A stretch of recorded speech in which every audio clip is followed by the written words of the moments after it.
5 things a man needs before a woman. When you go back into the history of marriage, you find that in Genesis. Genesis chapter 2, verse 24. What does it say? Well, God took the man and put him in the Garden of Eden. That's very important to know, to understand, because the word Eden means a spot, a location, a place. It's an open door. It's a complicated word.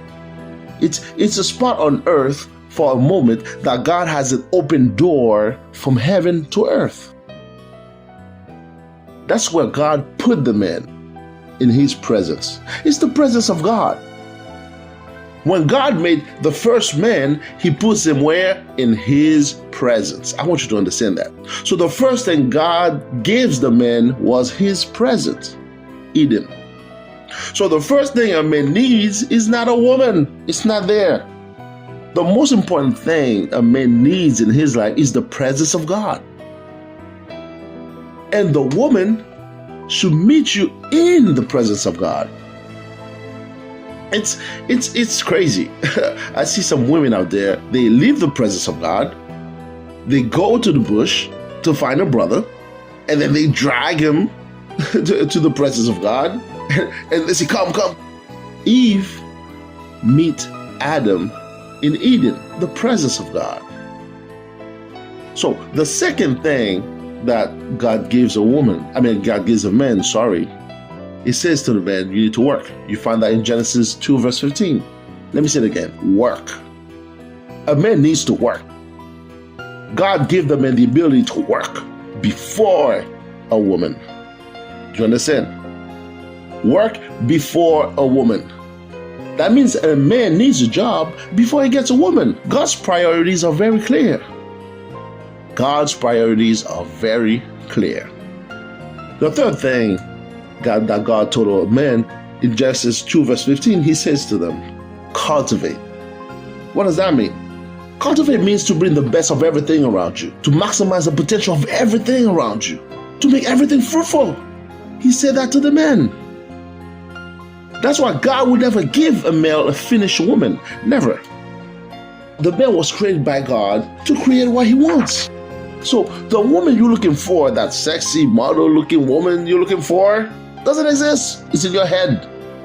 Your job is to find the raw material you marry and cultivate it into the woman in your head.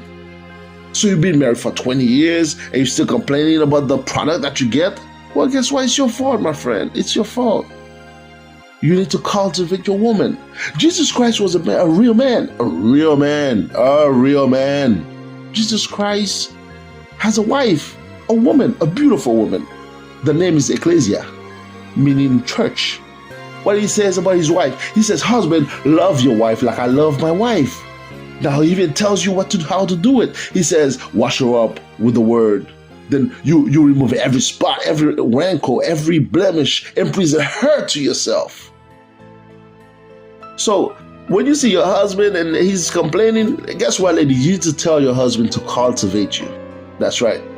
He needs to cultivate you. You can gain a little weight. He doesn't like the weight. Well, guess what, husband? Don't criticize her. Wake her up at 6 in the morning and go running with your wife. Go run with your woman. Cultivate your woman. You don't like her dress? Hey, guess what? Take her to Newberry Street. Make her shopping. Go to the mall. Make him spend, ladies. Make him spend. You don't like her accent? You don't like her English? Well, send her to school and pay for it. That's your job, my brother. You need to cultivate your wife. The fourth thing that God said to man, he says, guard the garden. Guard the garden. The male, he's supposed to be the protector of everything under his care.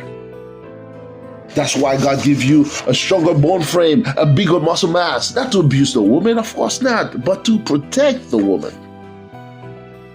And the last thing God says to a man was his words. God says in Adam, do not touch the tree. God never told the woman not to touch the tree, never. Which means the male was the only one who got the word of God. His job is to teach the word to his wife. Nothing frustrated a woman when the woman's trying to talk to her man and say, listen, what do you think about this, honey? What do you think about that? And the man's like, I don't know. What do you think? What do you think? No, brother. When she asks you certain things, she asks you questions, she's looking for knowledge, she's looking for direction, she's looking for your sake, to hear your opinion. Now listen to this.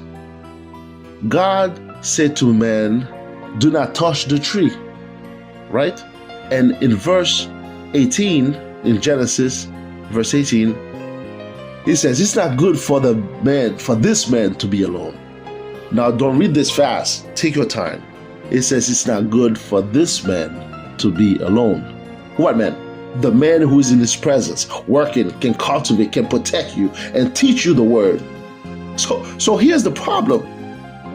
If we meet a man who doesn't like his presence, ain't working, can't cultivate you, improve you, can't protect you, and don't know the word of God, well, guess what? It's good for that man to be alone. Interesting.